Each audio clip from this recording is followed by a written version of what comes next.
teachers, and all my dear friends present here. Today we have gathered here to celebrate Constitution Day. On 26th November, every year we Indians celebrate Constitution Day to empower the justice, freedom and liberty of our country. Today, on this auspicious occasion, we the students of class 8 are going to present a small skit on the topic, the making of the Constitution. So let's start it. Namaste. I am the Constitution of India, the soul of this great republic. Today, I will show you the story of how I was born. I was not just born in a day. I'm not just a book of laws. I'm a living promise. I was born out of a long struggle for independence, a movement that united millions under the banner of liberty and equality. I want to show you my background in a video. We the people, having solemnly resolved to constitute India, battling the British for over a century on the streets and in council assemblies, to realize our collective desire for freedom.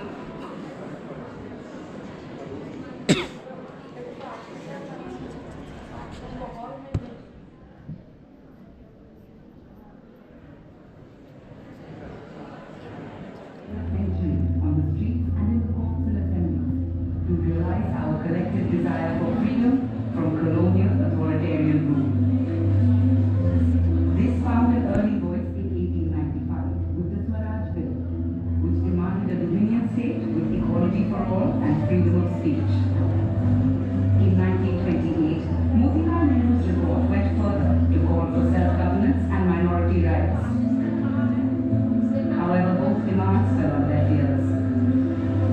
So on 26 January 1930, the Indian National Congress declared Purna Swaraj, or complete independence, discarding the demand for dominion status. A year later, at its Karachi session in 1931, the INC demanded comprehensive social and economic rights. Sensing imminent change, M. Roy proposed a constitution drafted by a Constituent Assembly of Indians, by Indians and for Indians. The INC embraced this view, and after years of relentless negotiations with the British, a Constituent Assembly was created in 1946. Nearly 300 members, representing all shades of political opinion, diverse religions, ethnicity, and from all over India, met in the plenary assembly and subcommittees across 3 years to draft India's constitution. They made deliberate and radical constitutional choices to first, transition India from a colonial authoritarian state to a constitutional democratic republic with adult franchise and representative legislatures and independent courts to maintain the rule of law. Second, to transform a traditional society built on caste hierarchy and patriarchy into a modern egalitarian society based on every individual's dignity and fraternal relations between them all.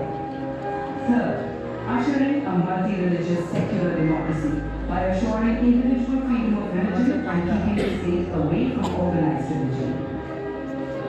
And lastly, to restructure a feudal economy based on concentrated or inherited wealth and large landholdings by distributing land and other economic resources and ensuring social and economic welfare. Finally, this new constitutional republic was born on 26 January 1950.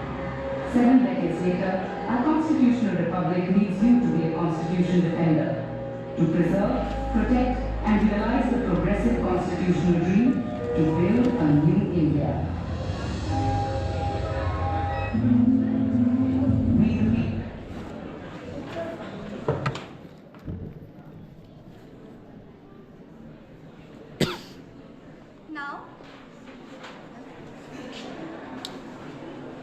Now my real journey began. On 9 December 1946, Dr. Sachinanand Sinha was temporary chairman of the Assembly.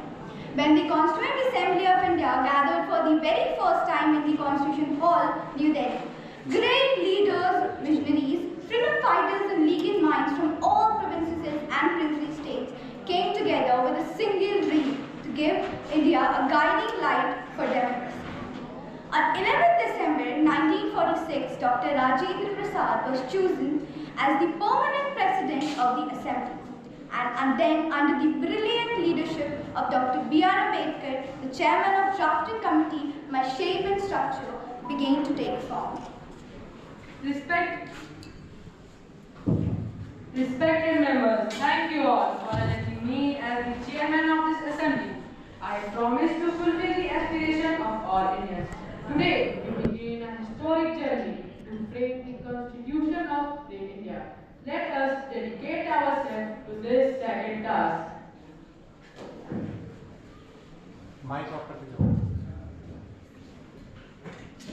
On 13th December 1946, the Constituent Assembly formally commenced its task of framing the Constitution of India.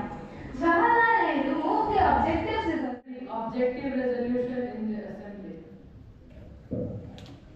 Sir, I present the objective resolution. The resolution states that it is a firm and solemn resolve to have a sovereign Indian Republic. We have been mentioned the word republic till this time, but we will well understand that a free India can be nothing but a republic. Our constitution must ensure that equality, justice, fraternity and liberty. It must reflect the dreams of our freedom children. I call Sansamata for discussion. Sir, it will warm the heart of many a woman to know that free India will mean not only equality of status, but equality of opportunity. It is true that a few women in the past and even today enjoy high status and have received the highest honor that any man can receive, like our friend Mrs. Sarojini Naidu. But these women are few and far between. One salute does not make a summer. These women do not give us the real picture of the position of Indian women in this country. I therefore welcome this resolution for the great promise which it holds, and I hope that the objectives embodied in the resolution will not remain on paper but will be translated into reality. Now I call Sarojini Naidu for the discussion. Sir, let our constitution reflect the soul of India, her poetry, her struggle, and her spirit of freedom. Let this document be a scarred component binding together every village, every city, and every citizen, enduring the promise of justice, equality, and fraternity for all time. Now I call Sardar Vallabhbhai Patel for discussion. Sir, we must ensure that while giving freedom to the people, we also secure stability for the nation. I have received notice of a large number of amendments. After several discussions with some amendments, the objective resolution is passed. Yes, these ideas became my foundation, my heartbeat.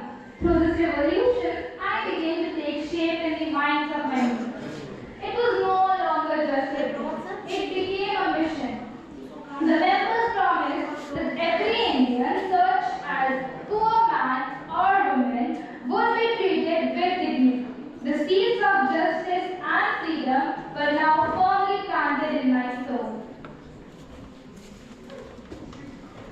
As my foundation became stronger, my makers realized that a nation can survive only when people feel safe, respected, and empowered. Today, the assembly began forming special committees to shape my most vital parts. We carefully discussed how to protect the rights of every citizen and how to build a nation based on justice and equality. The assembly formed several committees to study different subjects like fundamental right committees, youth power committees, minority committees, and more. Today, we will discuss about the rights of the citizens. I call K.M. for this. Sir, after years of operation and struggle, it is essential that every citizen enjoys fundamental rights that ensure a dignified life. The fundamental rights are not just written promises. These rights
After several debates, 7 fundamental rights are adopted, but now there are only 6.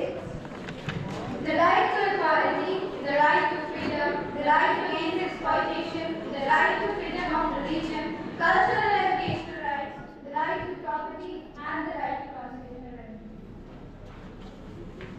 Being draft, the constitutional advisor studies constitution from all over the world to give it authenticity and universal acceptance. He compared the best ideas from many countries, but he never forgot the soul of India. My makers wanted me to be strong, fair, and flexible. They wanted me to unite a diverse nation under a system of justice and equality. Now I call B.N. Rao for discussion. Sir, I have examined American, British, Canadian, Australian and other constitutions. Our draft must reflect Indian realities, yet learn from the best practices of others. While learning from other nations, we must remember that India's spirit is unique. Our constitution must protect unity in diversity and give strength to the weakest voices in our country. This document should not only govern the present, but also inspire the future generation of India. Now I call Alladi Krishnaswamy Iyer for discussion. Sir, indeed, our constitution should be strong central government with state autonomy. The constitution is not a mere lawyer's document. It is a vehicle of the life, and its spirit is always the spirit of the age.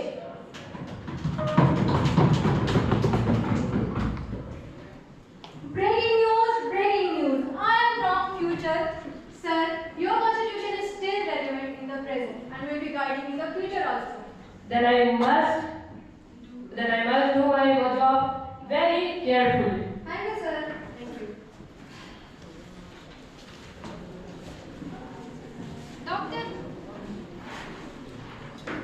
Dr. B.R. Ambedkar, as chairman of the drafting committee, presents the first draft. After years of hard work, long debates, and careful thinking, my first written form finally began to appear. The dreams of millions were now slowly turning into words on paper. This was a historic moment for India, as India prepared its first complete draft of a constitution for its people. Now I call Dr. B.R. Ambedkar to present the draft of the constitution. Sir, we have tried to provide a framework that ensures justice, liberty, and equality for all. This is a beginning. It will evolve through debate. Now I call T.T. Krishnamachari for discussion. His deep study of world constitution and his tireless effort have given this document a strong foundation. Without his careful research and vision, this draft would not have achieved such clarity and strength. His contribution will always remember in the making of our constitution. Sir, we owe gratitude to B.N. Rao, whose work has guided this draft. Now I call Dr. B.R. Ambedkar for discussion. Sir, this document is not a mere legal text. It is the expression of the will of the people of India.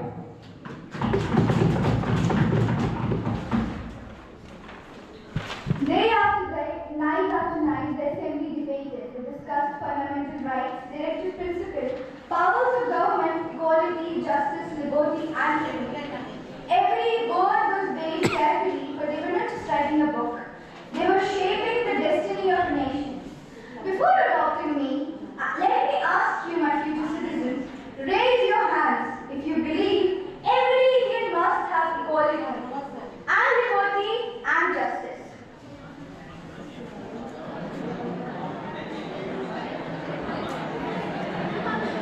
Thank you, Lord. I think my future is in good hands. These are the ideals our assembly protected. The assembly adopted me as the Constitution of India on 26 November 1949. I came into effect on 26 January 1950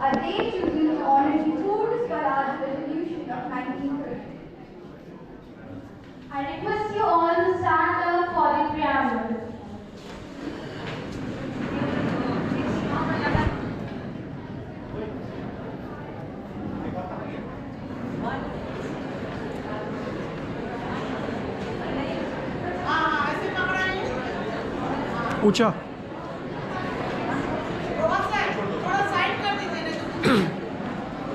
यहाँ कर दिया। अच्छा वो ठीक है।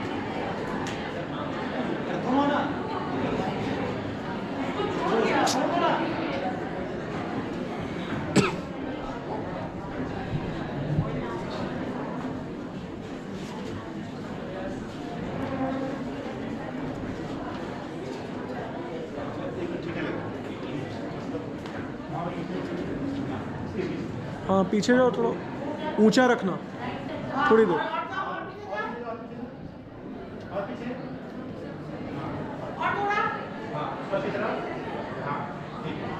चलो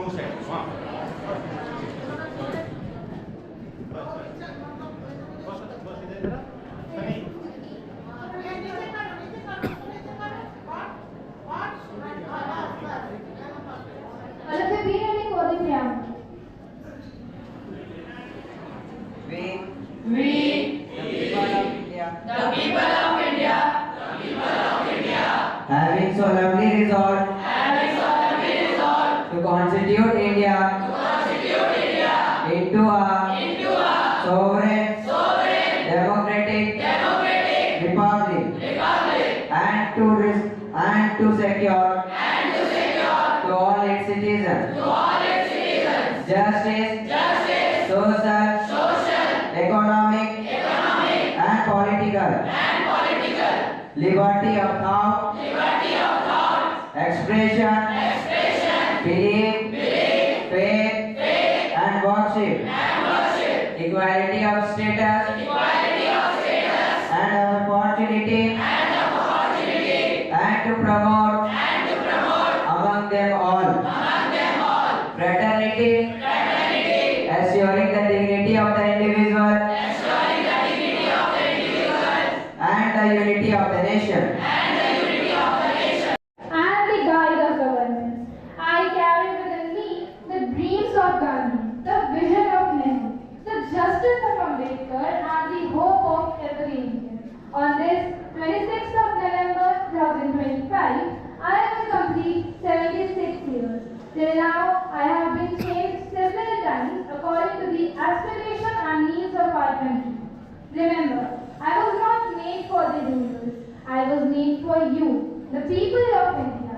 You give me life and you have the power. In our Constituent Assembly,